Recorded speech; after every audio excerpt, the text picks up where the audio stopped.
guys, I'm Jason, this is Freebird Garage, and today we are in part 3 of the Harley-Davidson FXRT Build. I don't know how many times we'll be saying these numbers. We gotta get into a Petcock. The last one that I had on here, of course, was draining problems. Got the new one in the garage we're gonna be installing. Then, of course, we're gonna dive into some parts that I picked up from the swap meet that will be going on the bike that I'm stoked to show you guys. Real sweet finds that I was able to get snagged on a good price. And, of course, a big unboxing that I'm doing today, and I'm stoked. Let's get to it. All right, so installing this Petcock, the last one, of course, if you watch the video, gas went everywhere, shot all over the bike, cleaned some things up, and now we're ready to install the new one. The reason why this had to be removed from the top here is because this wasn't draining, and the insides were all pretty much torn up, shredded, and gummed up the inside of the drain hole there. So I couldn't get anything drained out of here just to replace it, because it's also having a fuel issue in general. So we're just gonna go ahead and replace these. They're fairly inexpensive to buy. I mean, we're talking under 30 bucks. So to replace it just makes sense. And that's pretty much what we're gonna do. And I have a drag specialty one is what I'm going with. Get towards what the factory tells us to do. And that is, of course, literally in this service manual, it tells you that you wanna make sure that you use a thread sealant right there. Particularly by Loctite, but my local auto parts store doesn't have Loctite. They have Permatex, which is their copycat, and we're gonna use that instead. Open this fresh one up. Let's not bend. Grab a knife. Removable filter there. New one. Looks factory, which is what I want. Keep it all the same. Gotta get this removed, hopefully. There's no more gasoline in here. Should be all drained from last time. But for those that didn't see it, there's a destroyed inside, all breaking apart, dry rotted, getting down in the hole. Remove our filter here. No rust, which is a great sign, because a tank that has rust in there, gotta reseal it and everything. So the old one there, we're gonna clean up that just to make sure we got everything. All right, I'm just gonna put some thread sealant up here just to make sure that we do get it on there. There we go. That looks good there. Petcock in now. Slide her on up. Okay. Just trying to position this. There. Nice and snug. All right. All right, now that's all installed, let's see if it actually holds gas and test it out. Okay, that should be plenty. You know what? I'm just gonna be smart about this and actually get a funnel to catch it. Well, it's actually already holding, so because it is in the off, so that's awesome. Let's see if it runs on. All right, full flow, perfect, awesome. That's only halfway through. We'll go all the way. Bam! Awesome. All right, let's get to the other stuff. All right, guys, so like I said, I went to a swap meet over the weekend or past week. Whenever you see this, I went to the motorcycle swap meet here in my local area. Super pumped. Picked up a S&S Shorty E. Got a steal on this bad boy. Look at that. So this came off, the guy said, a shovel head, which, doing the research, essentially is all the same on the carburetor, other than the jets, of course. The gasket's all the same. It's got everything in there, supposedly. It came off a running bike. And then the bowl looks good. All the nuts, that's a good way to tell if the car's been opened a bunch, have literally no marks. Looks really good. Not dinged up, not marked up, in a beautiful shape. And then, of course, the intake manifold has to be matched with the Evo to be able to match up to the carburetor, of course. Otherwise, you're not going to be able to get it. So that's the difference. So these Super E's can go on essentially a lot of their motors, but you have to have the intake manifold to be able to match it up and go that way. So I was able to get both for a great deal, and as well, the teardrop, or their famous teardrop. Let's unwrap this here. There we go. And it is in great condition. Just needs to be cleaned up. Go to these swap meets, you know, you bank on stuff that's not cleaned up, so they'll sell it to you for cheaper, but all the stuff is there except for the filter. Now, why aren't we putting this on today? One, it's gotta be gone through. Gotta figure out what jets I need to put on here if I need to, if they need to be changed out. So once that's set there, cables there, and then, oh, of course, the mounting pieces on the heads there. Those are real cheap. They're like 10 bucks online or so. So that's the only thing I really got to pick up. But whole kit's here. Everything's ready to rock. Filter, just gotta grab that too, I guess. So 90% all there. I wasn't really looking to go S&S. I was kind of going as open-minded to the swap meet to say, hey, if I find a CV carb that I like, I'll pick that up. Mikuni was one, but I have never done a Evo with an S&S. And I think it's just a great fit for what I found. Had a gut feeling for it, so super pumped. I think it's gonna produce some great power with this, even with the motor that we got here being a mild Evo build that we're doing. So there it is, guys. Gonna be banging on that up already. We'll be putting that on probably in the weeks to come. Like I said, I gotta get a rebuild kit, put that all together, and then we'll be putting it in, of course, right here. All right, so that's that. Now let's get into the bigger unboxing I have. All right, let's open this bad boy up. All right, here it is, the biggest unboxing, literally, physically, for the channel and for the FXRT. Let's start cutting away very carefully and see what it looks like. All right, some of you may know what it is. You can tell by the shape of the box. Just want to be very careful. I really don't know how this thing was packed. Hopefully well, otherwise I'm gonna have some problems. You have to make some UPS claims, talk to the owner, get some money back. Say it's a two-part deal. These are notorious for not shipping well. The buyer did say he'd reassure me it would come in good shape. As far as what he advertised.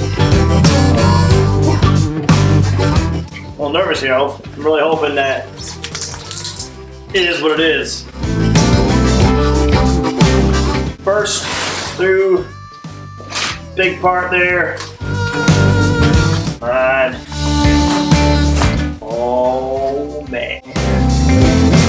Just more cardboard. Alright. It has a shell.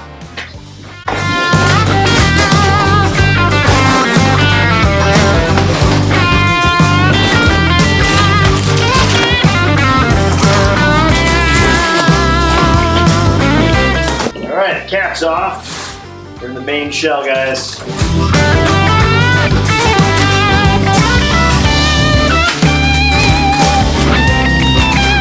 Oh, wow. Alright.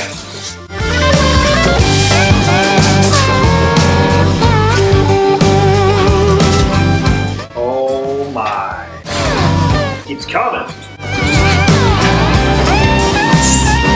There's just so much stuff packed in here.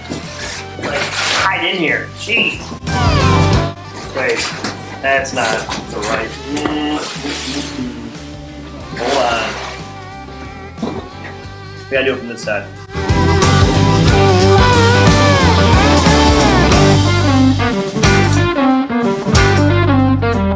Yeah, it's ready.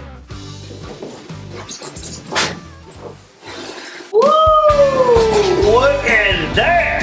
Bam! I'll in person with one of these. I've never had the chance to actually put my hands on one of these. They look awesome. Oh my god, it's fucking awesome. Alright, let's get a little closer on this side. Here it is, the FXRT fairing that I've been waiting to put on. Now, there's a lot of process we gotta do to get this fairing on and prepped and ready, but I wanted to start the whole process, getting it out, showing, because we gotta do some work on the fairing. The paint itself, quick glance, looks fantastic from the front. The headlight area here looks great. There's no cracks that I found on here. And this is a gasket that's all together. These are usually torn apart. And then of course, we got our side marks. It's gonna be fixed along the way. This is ABS plastic, so it's gonna be a bit of a learning curve on how to work with this stuff. I've been doing some research on how to fill it.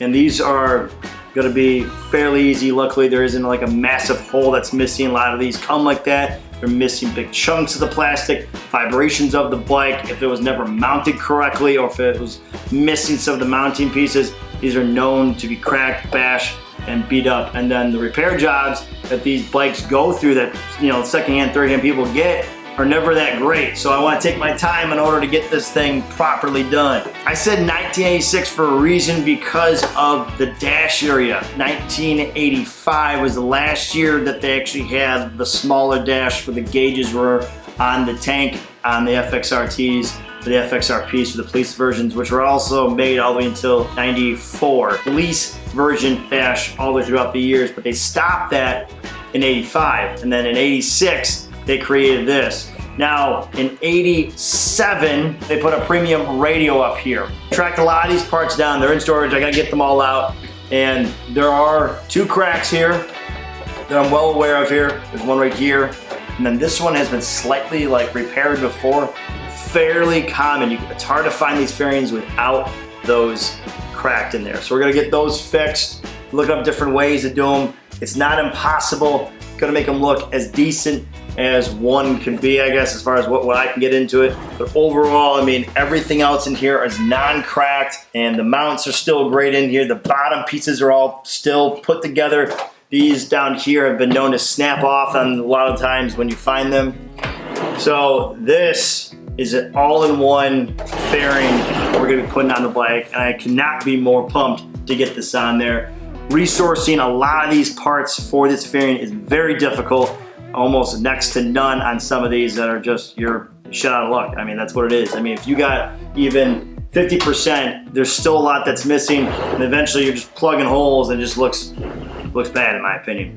So the reason why I wanted to go with the original equipment on this fairing is because I wanted everything original for the dash. I wanted the gauges that are gonna be up here. I wanted the speakers that are gonna be up here.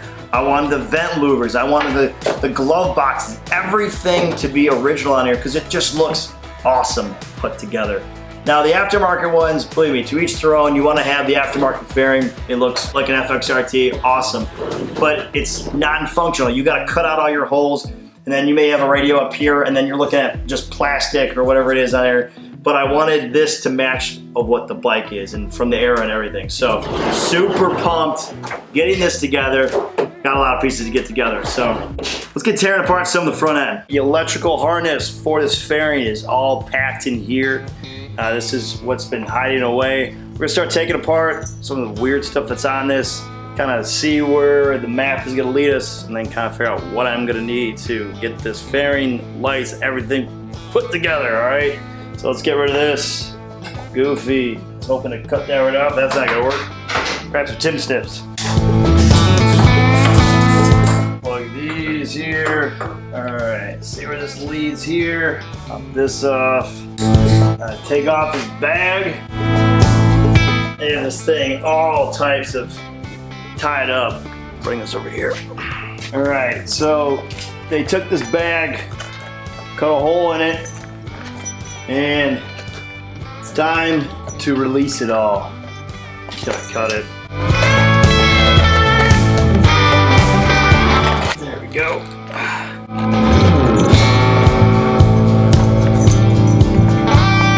All right, this is what we're looking at here.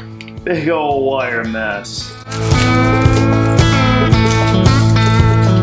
Let's see if this is still decent underneath. Oh yeah, not too bad, all right. It's our main control board essentially for this fairing. Very important to have on these RTs. This is what gives us all of our electronics. All this has been re-looped around to make essentially the headlight hangs out here, and it's a different size headlight. It's a 7-inch headlight that goes to this 5 3/4 headlight. Gonna have to start figuring out where all the wiring goes, where all this attaches to, and luckily it's all here.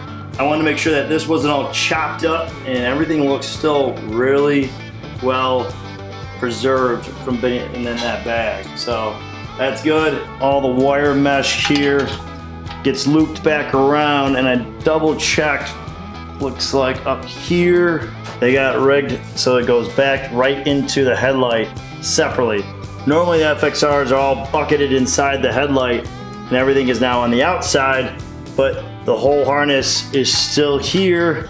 So that's what we're gonna be working on in the future videos, is getting this wire mesh figured out in order to get this fairing on. So a lot to go over. I know we were kind of jumping back and forth. We got a fairing, we got wiring, we got a carburetor, we got SS, a lot of good stuff coming up here because I got a lot of pieces and some stuff are probably gonna get slagged or snagged behind, so I gotta get one started and then be able to work on the other and kind of figure out which way to take it. And I believe the wiring will give me the best indication of to start off with on this bike and kind of lay it all out. Once that's all kind of figured out, then we can kind of roll back into the motor because I really want to get this figured out. This is the key part of this build, is getting this wiring all redone correctly so it fits back in the fairing, works accordingly. We're gonna have a radio working, we're gonna have tacks working, we're gonna have headlight, turn signals to be properly done on this FXRT. It's very important in order to bring this FXRT back. So a lot on my head I gotta go through